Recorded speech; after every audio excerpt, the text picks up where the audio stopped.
like to thank you for coming. We will start off today's program with a familiar African American spiritual. This is a partner song which combines two familiar melodies. You'll probably recognize the two melodies, Ride the Chariot and Swing Low, Sweet Chariot. All right, everybody stand up.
Our next piece we would like to dedicate to Shirley Lee, a SIPA who worked here for many years, and I know that she really enjoyed the outdoors.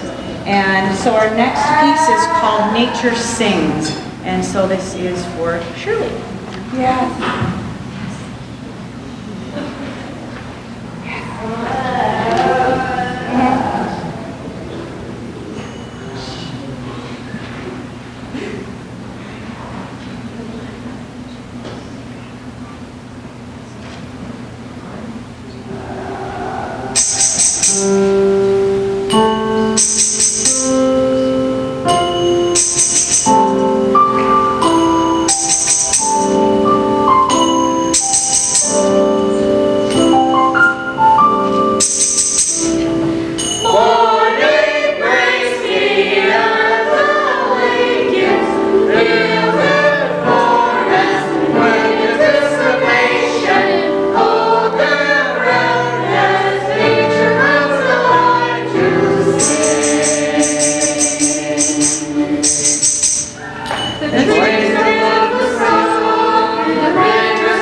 think he was going to play on this piece, but okay, maybe not.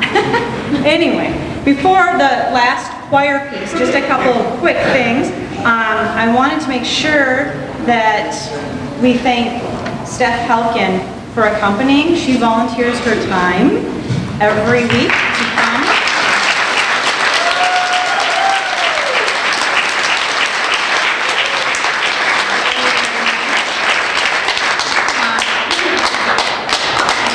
There's a lot of people involved with every program that we do. I would forget somebody if I tried to go down the list of every staff and every person who contributes. I did want to point out though that these lit up trees are from Barb and Mike Young, and so thank you to them for letting us steal these. That was very nice.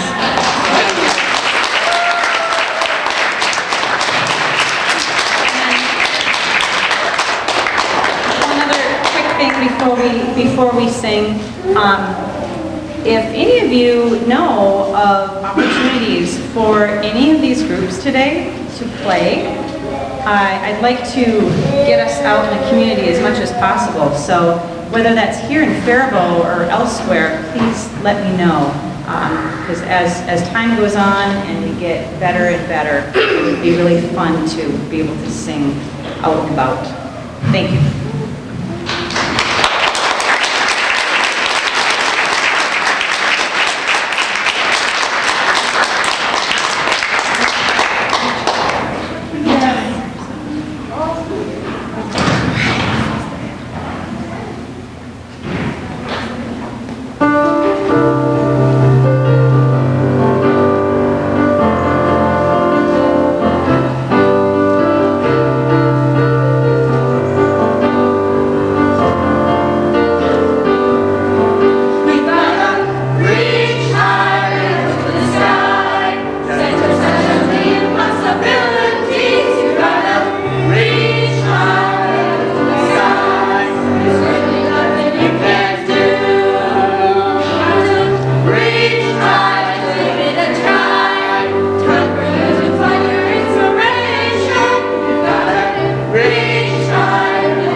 All right, next up is Rocky, and Rocky Hart has a forensic speech to share. Hello, this is Rocky Hart, and I am doing this as a part of my forensics, and it's a speech on the use of cell phones in public schools. For many years, people have debated the use of cell phones in school. Some people think it is appropriate because they think it is critically important to use cell phones for either academic or other school-related activities. Others are totally against it because they might think it's a distraction because it prevents students from receiving the best education possible. Or perhaps they simply want as little electronic use in the classroom by students and staff as possible. Several try to create boundaries for cell phone use in school. They may think that students should be able to use their cell phones, but for only limited time and at certain times of the day. Teachers, students, and even parents and guardians have debated this for many years. I will explain what research has found about cell phone use in school, as well as my own opinion. Using cell phones in school can have many benefits. For years, schools have banned the use of cell and smartphones. But technology is advancing, and schools, in order to give their students the best education possible, have lifted that ban but put boundaries in place. One of the reasons cell phones are useful is because of communication between students and parents. In the case of an emergency, students can communicate with their parents, or other teachers and administrators can communicate with them on their behalf. They can also communicate with their parents about after-school activities or any other topics that are crucial at any given time. Sometimes students use their cell phones as a research and learning tool. Smartphones are like computers, and now they can have the internet in their hand, so students can research on their phone. It can also be used to complete homework assignments online or that require online research. Although cell phone use in school can have many benefits, it also has many drawbacks. I think the biggest reason teachers are banning the use of cell phones in their classes is because it serves as a distraction to the students or other students. Most teachers strive to give their students the best education possible, and they think that using cell phones would distract from the education of the students who are using their phones or other students who are trying to learn. Students sometimes use their phones for non-educational activities while in the classroom, such as texting, calling friends, visiting inappropriate websites on the internet, etc. They may also use these devices to cheat on tests or help other students complete homework assignments they are to complete themselves. Some teachers and administrators allow cell phones in school, but with boundaries. They believe that students should be able to use their cell phones just with limited time and controlled use of the phone. For example, a teacher might say, you can use your phone for this homework assignment, but don't text your friend. Or, you can use your cell phone for X amount of time, and then you need to put it away. I support use of cell phones by students with clear and specific boundaries. I think that during the school day, students should be able to use their cell phones for educational purposes only, unless there is an emergency or an urgent matter that needs to be resolved at a given time. I also believe that students should ask for consent from teachers before using their cell phones. If the cell phone is becoming a distraction, I would advise teachers, as a student myself, to either ask the particular student or students to put their phone away and/or confiscate it and return it to a school administrator or parent or guardian. I also think that, if necessary, students' phones should be monitored by teachers and parents to assure that students are using their phones appropriately. Keep in mind, though, that it is essentially the student's responsibility to know the rules and to abide by them. Otherwise, let them use it to do their homework assignment, research the internet, and even communicate with their parents if necessary, unless, as I said, it is a distraction. The end.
Face that way.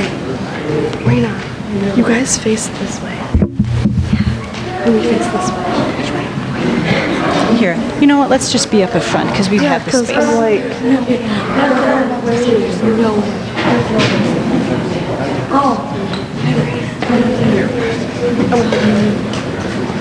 You just.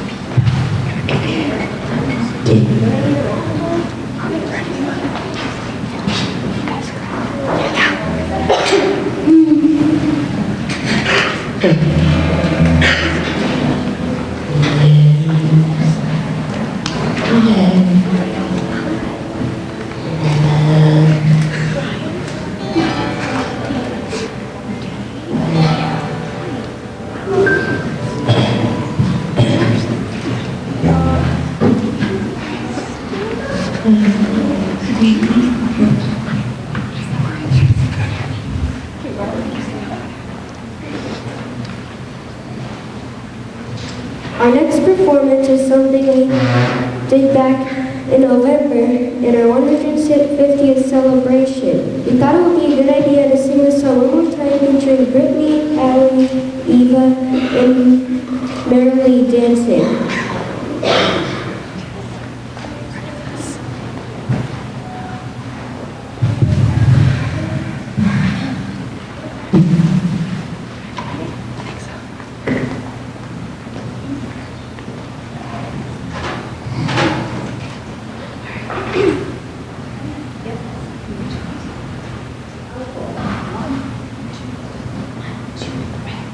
One, two, three, pop, four, pop, rock. 5, 6, 7 o'clock, 8 o'clock, rock. 9, 10, 11 o'clock, 12 o'clock, rock, roll, rock, rock.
All right, we have, our dancers are changing, so I'm gonna just fill a little bit of time here. So our rock band gets together every week for about 45 minutes.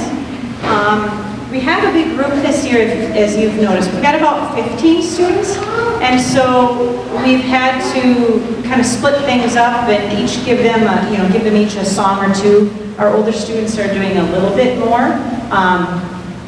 But just fitting us all in the music room sometimes is a little bit of a challenge, but we're working with it. It's been a lot of fun. At the beginning of the semester, they try all the different instruments, and then when we get serious about what piece that we're going to be playing and practicing, then they each choose what they're most interested in. So that's kind of how it works. And then now after this program, we'll probably be exploring again and mixing things up so everybody has a chance to try something new. All right, so as soon as our singers get back out here, our next song is Had a Bad Day by Daniel Pellick.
West African drummer come and work with us. This is the second year he's done this.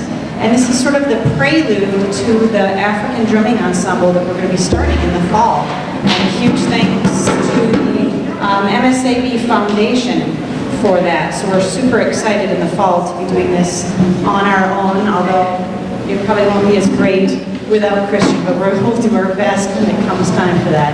All right, so we're going to bring in our first drumming